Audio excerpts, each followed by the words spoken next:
नमस्कार. सगळा परिवार सज्ज झालेला आहे आणि ताईचं लग्न होणार म्हणून सगळ्यांचे वेगवेगळे भाव चेहऱ्यावरचे मला आता दिसत आहेत. ताई भाऊ कुठे? नमस्कार दादा. काय बोलणार ताईबद्दल? काय हाय सवण चांगली. आता ती लग्न होऊन तिच्या सासरी जाणार म्हटलं जरा वाईट वाटतं. ते वाईट वाटतंय. लहानपणी खूप मारामारी केली का? भरपूर. कोण कोणाचे केस ओढायचं? दोघं पण दोघांची ओढायचं. म्हणजे काय व्हायचं? असंच पप्पांनी काय खायला वगैरे आणलं तर खेळायला वगैरे आणलं तर आम्ही दोघांची भांडणं लागायची. भांडणं लागायची. बरं, कधी लहानपणापासून व्हायचंय? हो लहानपणीपासून. मग आता ताईचं लग्न होणार म्हटल्यानंतर तुम्हालाच कसं तरी करमत नसेल.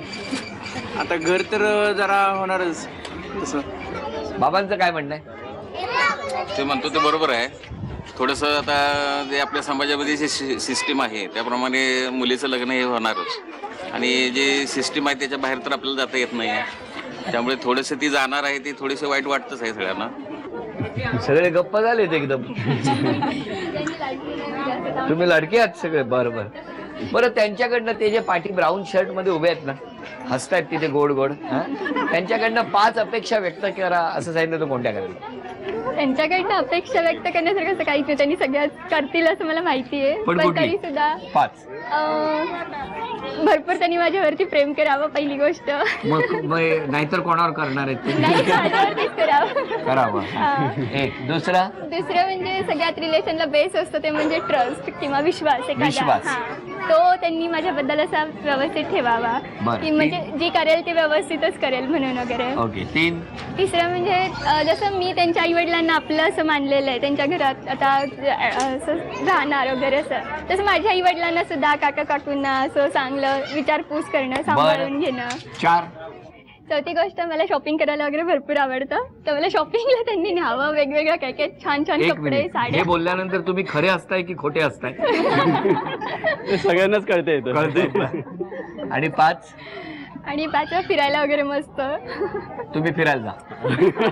एकट्याने जायचं का? नाही, मला न्यायचं सोबत, फॅमिलीला न्यायचं. तुमच्या 5 अपेक्षा सांगा.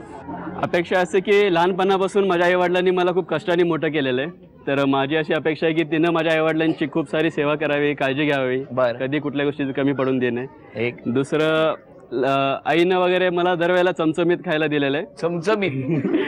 बर. त्यामुळे खाण्यासाठी खूप हौशी आहे मी. मिरच्या दे त्यांना. 2. 3.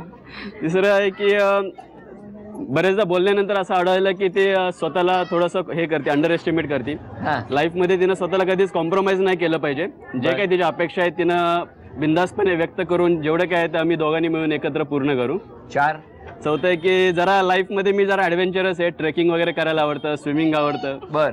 आणि ह्या गोष्टीवरनं आमचं जेव्हा बोलणं होतं त्यावेळेला थोडंसं पुढं मागं होतं. पुढे मागे पुण्यात पुढे मागे होणारच दोघी. म्हणजे मला आवडतं, ती नको म्हणती, असं सगळं असतं. अरे बापरे. मग आता ह्याला ट्रेकिंगला घेऊन जा एकदा.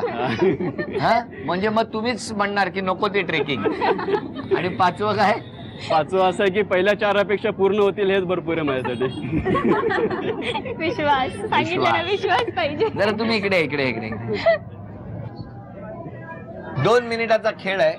बॅडमिंटन खेळायचंय दोघांनी. हा, तुम्ही इथे उभे राहा. ताई इथे उभी राहा. चला, दोघे बॅडमिंटन खेळलेले आहेत. काय होणार ते आत्ता ठरणार. 1, 2, 3. पडू द्यायचं नाही. बघूया कोण पाडणार. तुम्ही तिकडे मारा ना. तुम्हाला नाही म्हटलंय का आम्ही? बरं, तिकडे या थोडे. घ्या, हे घ्या. चला.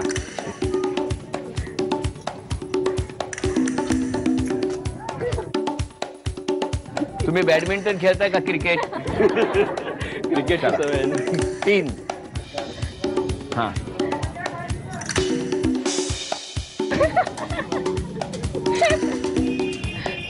व्हेरी गुड ताई.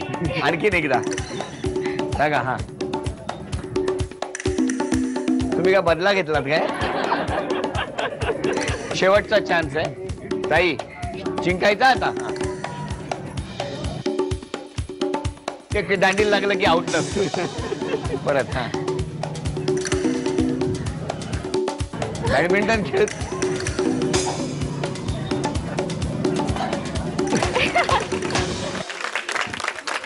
काय लग्नाची तारीख?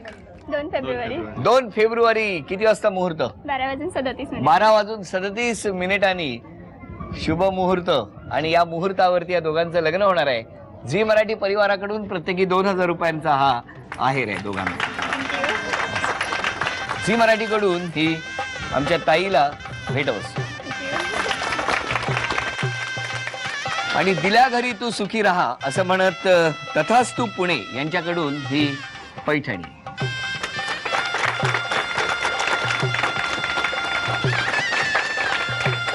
2 फेब्रुवारीला आमची ताई लग्न करणार आहे. आता बॅडमिंटनच्या खेळामध्ये सुद्धा आपण बघितलं, कधी शटल एका बाजूला पडत होतो तर कधी दुसऱ्या बाजूला पडत असतो. खेळात एकमेकाला सांभाळून घेत होते.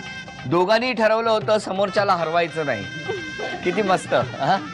पण ते शटलकॉक त्याला काय कळणार, ते नेमकं कोणाच्या पारड्यात जाऊन पडायचं. पण दुसऱ्यांनी जिंकावं यासाठी दोघेही प्रयत्न करतायत, कुणी हरावं यासाठी दोघेही प्रयत्न करत नव्हते. संसारात सुद्धा असंच असतं. त्यामुळे कायम दोघेही जिंकत राहा आणि आनंदी राहा.